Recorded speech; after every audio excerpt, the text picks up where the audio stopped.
Hello, Shatling. I have anxiety. Do you? And my anxiety has seemed to get a little bit worse over the years, which is not a trend that makes me smile. So, I've decided I need to face this anxiety. I need to brainstorm. I need to come up with ideas. I need to figure out how to combat it, how to lessen it. And I have been reading literature. I have been researching. Oh, and when I say reading, I mean like actual books. They call me the scholar.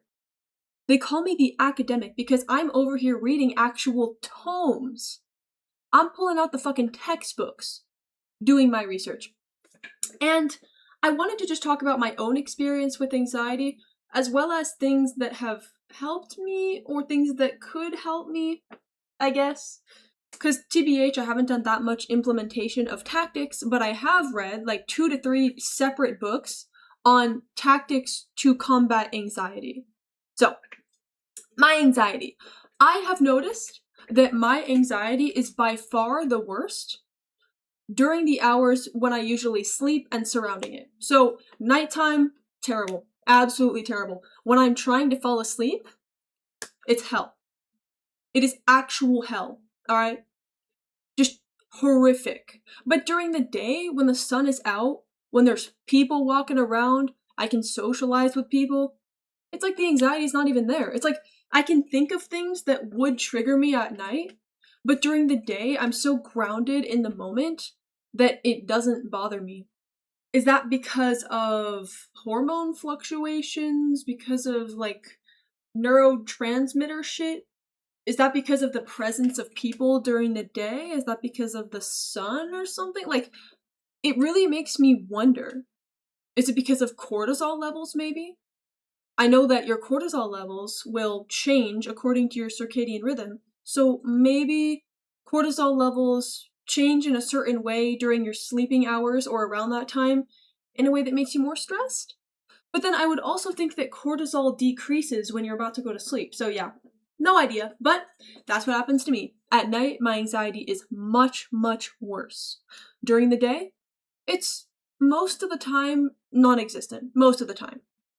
Not all the time. I will say that during the day, I can still find things that trigger me, and that feeling stays with me for a long time. So, one example is today. I am planning on getting my blood drawn in the future. I don't know when. I'm really hesitant to do it because I have an extreme phobia of needles. And today, I just asked my Discord server for some advice. I just asked, hey, what are some things you can do to make getting blood work done less scary? And I got some good advice, but it also left me thinking a lot. Really just spiraling and considering and imagining. And I was stuck in that state of anxiety for like an hour. Once the conversation was over, I was still thinking. I was still spiraling, thinking about that same shit, perseverating for an hour. So that's what I'm saying. I can still absolutely be triggered during the day, and I can still experience anxiety. Absolutely. Same thing goes for topics like, I don't know, death, sickness, stuff like that. I like to read a lot of books about psychology, and when I'm browsing at the library, sometimes I'll pick up a book that talks about something that triggers me. Another thing about me is that I'm very sensitive, I want to say. I think it has something to do with my autism, but it's not that it's almost like extreme empathy, but not in a normal neurotypical way, if that makes sense. What am I even saying? It's not like I'm extremely empathetic, where if someone stubs their toe, I'll start crying and like consoling them and just like weeping. But if I see something that impacts my emotions in a certain way, in this example, it would be reading a book that's talking about someone going through tragedy, something that I'm scared of. That feeling really just penetrates my soul, and it sticks with me. It colors the lens of how I perceive everything. It's like the feeling lingers around in my brain, even when I'm moving on. Even when I put the book down, I said, whoa, okay, that triggered me. We're gonna put that away. We're gonna go do other things. It stays with me. It's like a tint on my brain that affects the way that I see everything for a while. And it's hard to shake off. And some things I've noticed is Watching YouTube can help me shake it off. I believe that's probably not a good thing because it's kind of like numbing it, but it works for me. It works for me. So I'm gonna keep using it until I find a better alternative. Also, talking to people can help me shake the feeling when something triggered me and it's not going away, but talking isn't as good as just numbing my brain. But I'm just really perplexed by this phenomenon because why am I so much more prone to getting affected by things than the average person? If I see a tragedy on the news, some people can be interested by tragedies and like, oh, that's so terrible, and then go about their day. If I see a tragedy on the news, I'm gonna feel like I was there. I'm gonna be playing it over and over in my head as if I was the person experiencing whatever happened. I'm gonna be feeling the emotions. I'm gonna be worried. I'm now gonna be worried, oh, what if that happens to me? What if it would ever happen to me? I'm stressed, I'm worried, I'm anxious. It really lingers with me. And it's such an odd phenomenon. Like, I'm very sensitive in that sense. And I'm wondering, maybe it's a combination of anxiety and autism? Maybe? Because I know that autism can change the way you process emotions, and autistic people often struggle with emotional processing. So maybe I have anxiety, which gives me irrational fear at times when it does not serve me, and then I have autism, which prevents me from healthily processing that fear and getting over it, and rather I perseverate and get stuck in the emotion. That's my working theory. That is what I have cooked up so far in my think tank. But as far as treatments go, things that I can do about it, what I have found over my months, maybe years-ish, not quite, of reading books, looking at literature, etc., is one of the best things I've found is breathing. It sounds so stupid, but I promise. Deep breathing is actually so helpful. It has to do with the vagus nerve and the something something. I read a whole book on the vagus nerve, but deep breathing is extremely helpful for anxiety. It's like in for 4, hold for 4, out for 4, hold for 4, shit like that. Another thing that you can do is hold an ice cube. That helps to ground you.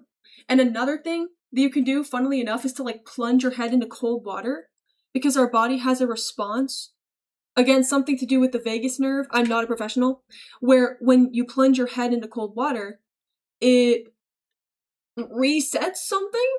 Again, not a professional, but it greatly helps with anxiety and it can help panic attacks, according to the book that I read, which was written by a professional. Cold showers can also achieve a similar effect. There was this whole chapter in the book about utilizing cold. That's where I got the ice cube from, the cold plunge your head, and then the cold shower. So we have cold, we have breathing, what else? Journaling helps me. I've been focusing on gratitude journaling more, so not exactly something to combat anxiety specifically. However, research shows that journaling, gratitude journaling, I believe, can help with anxiety. Not only that, it can help with depression and other things too. Gratitude journaling is actually so healthy for you, it's insane. According to the research, 2 weeks of gratitude journaling has immense benefits that can last for months. So, what I have been trying to implement, what I have been putting my efforts into is 1, journaling, 2, breathing. I don't do the cold thing. I don't often have access to a cold shower, a cold plunge, even ice, because most of the time when I get my anxiety attacks, I'm in bed or I'm sitting at my computer and I don't want to go and walk and get ice. But even with these tactics, anxiety just really sucks. It really sucks. And I wish there was a magical pill that you could take to make it go all away, just leave me forever, without giving me any side effects, which there isn't. So it's not nice, but I have faith that as I age and my frontal lobe fully develops, these things will hopefully, settle down a little bit. I'm hoping that they will. Another thing that I do, which also is really good for anxiety, is exercise. I try and exercise as much as I can. The less that I exercise, the worse that I feel. Every time. 10 out of 10 times. If I have a period of time where I'm not going outside, I'm fully sedentary, indoors, no sunlight, I feel significantly worse. Whereas, in my days when I used to do long runs, my ass has gone on 10 milers. 10 miles! And in the time of my life when I was doing that, I felt good. Like, I barely had any anxiety. I was really mentally healthy. I had some problems going on, of course, but comparatively speaking, I was doing really good. So that's something that I've been trying to tap into. I've been trying to exercise more, and I've been trying to go outside more. All right, twin.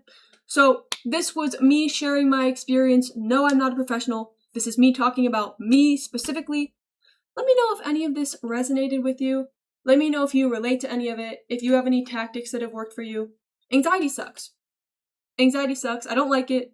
Hopefully one day I'll be able to make a success video talking about how I completely defeated my anxiety and it's gone forever. I know that's not possible, but a girl can dream. A girl can dream. Make sure to be kind to yourself and take care of yourself and follow my Twitch. Okay? Okay. Bye, twin. Mwah.